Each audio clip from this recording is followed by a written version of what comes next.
Assalamualaikum warahmatullahi wabarakatuh. Pada kesempatan kali ini, kelompok kami akan menyampaikan materi yang akan membahas mengenai sastrawan dan pembaca. Saya, Rafika Rizky Nurfadila, selaku moderator yang bertugas akan memandu diskusi hari ini bersama dengan rekan-rekan saya.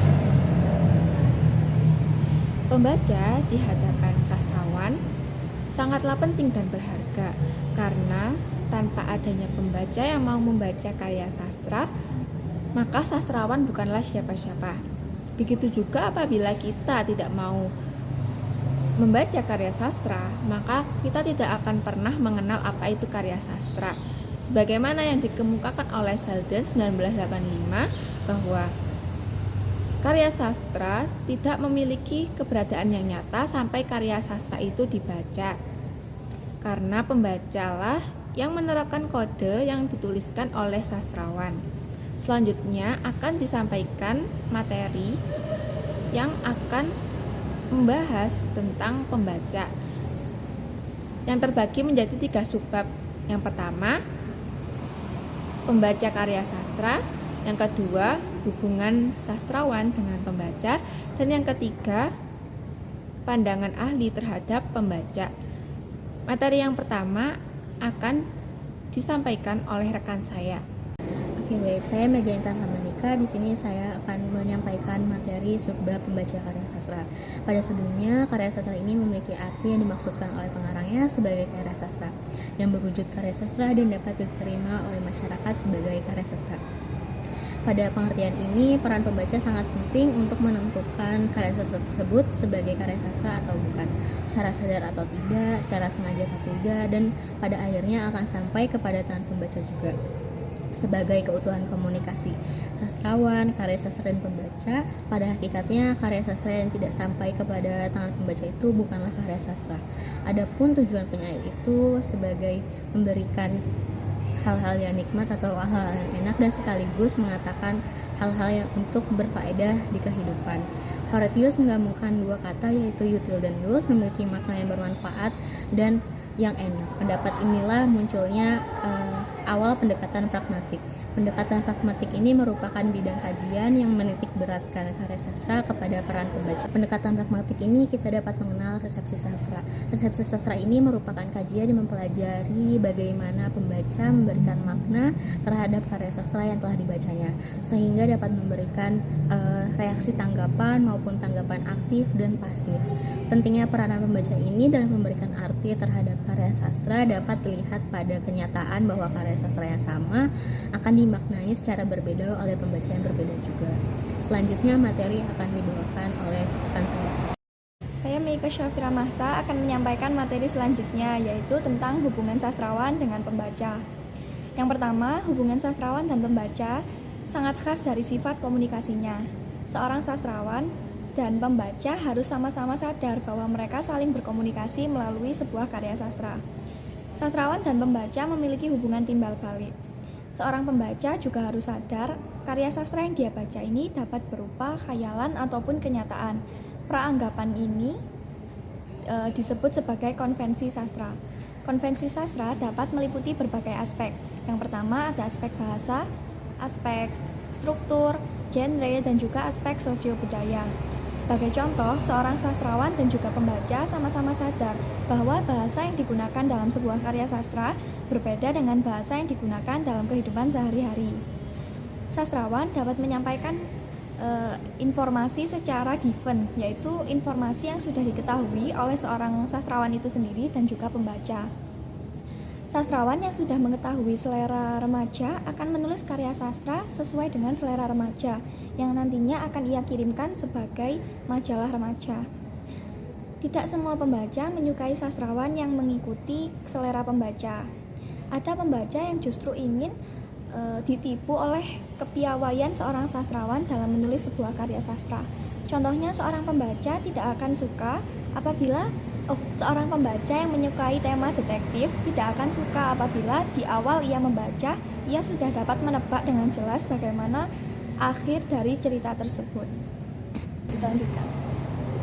Yang kedua, kekhasan komunikasi antara sastrawan dan pembacanya dilihat dari diri pembaca itu sendiri. Pada saat membaca karya sastra, pembaca tidak dapat langsung bertemu dengan seorang sastrawan. Ia hanya akan menghadapi sebuah teks di dalam sebuah karya sastra.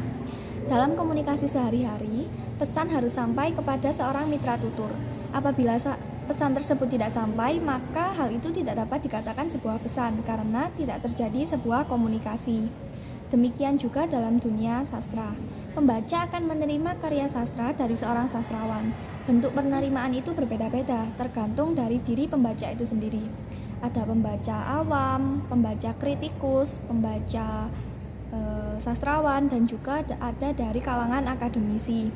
Contohnya dari pembaca awam yaitu seorang ibu rumah tangga yang sudah membaca karya sastra berjudul Siti Nurbaya bertanya-tanya apakah makam Siti Nurbaya masih ada hingga sampai saat ini. Hal ini wajar ia dapat bertanya-tanya apakah makam tersebut masih ada karena ia hanya memahami sebuah karya sastra berdasarkan hasil skema tanya saja tanpa berlandaskan teori-teori sastra. Yang kedua, ada pembaca sastrawan. Pembaca sastrawan ini menerima karya sastra melalui proses kreatif.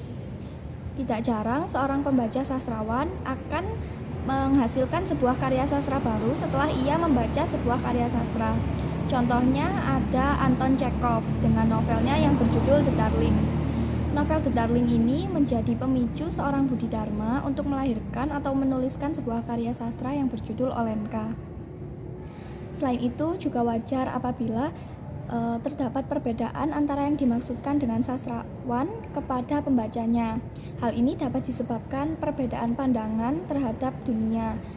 Contohnya, bagi sebagian orang, kucing dianggap sebagai hewan yang lucu dan menggemaskan, sehingga dapat dijadikan sebagai teman. Namun, bagi sebagian orang yang lain, kucing dapat dianggap sebagai hewan yang menyebalkan karena dia suka merusak barang dan juga mencuri lauk pauk. Hal ini wajar apabila kedua orang tersebut memiliki pandangan yang berbeda. Lalu ini juga wajar bagi seorang pembaca yang akan membayangkan sesuatu hal yang berbeda terhadap suatu karya sastra itu sendiri. Yang terakhir, sastrawan berhak untuk menawarkan karya sastranya kepada seorang pembaca. Namun di sisi lain, pembaca juga berhak untuk menerima bahkan menolak karya sastra yang ditawarkan oleh sastrawan tersebut. Baik, saya di sini akan melanjutkan materi yang telah dibahas oleh rekan saya, Meike Syafira, yang membahas tentang hubungan sastrawan dengan pembaca. Kekhasan komunikasi antara sastrawan dengan pembaca bisa dilihat dari pesannya, yaitu karya sastra itu sendiri. Sudah mulai mendung, Kak. Setelah pembaca membaca karya sastra, sebenarnya akan muncul karya yang lain. Karya lain itu adalah karya yang ada di alam pikiran pembaca sesuai dengan penafsiran dan sistem yang ada dalam pikiran pembaca. Lalu kekhasan komunikasi antara sastrawan dengan pembaca bisa dilihat dari pandangan sastrawan terhadap pembaca itu sendiri. Ada sastrawan yang mengajak, mendikte, atau menggurui karena menganggap bahwa pembaca itu tidak tahu atau bodoh sehingga perlu bimbingan. Lalu ada sastrawan yang menganggap pembacanya itu tidak tahu atau kurang tahu, tetapi tidak perlu digurui. Sehingga sastrawan hanya memaparkan masalah dengan alternatif pemecahannya. Lalu ada sastrawan yang menganggap bahwa pembaca itu ialah orang yang bijak, sehingga pembaca bisa menentukan sendiri pemecahan dari permasalahan yang dipaparkan oleh sastrawan.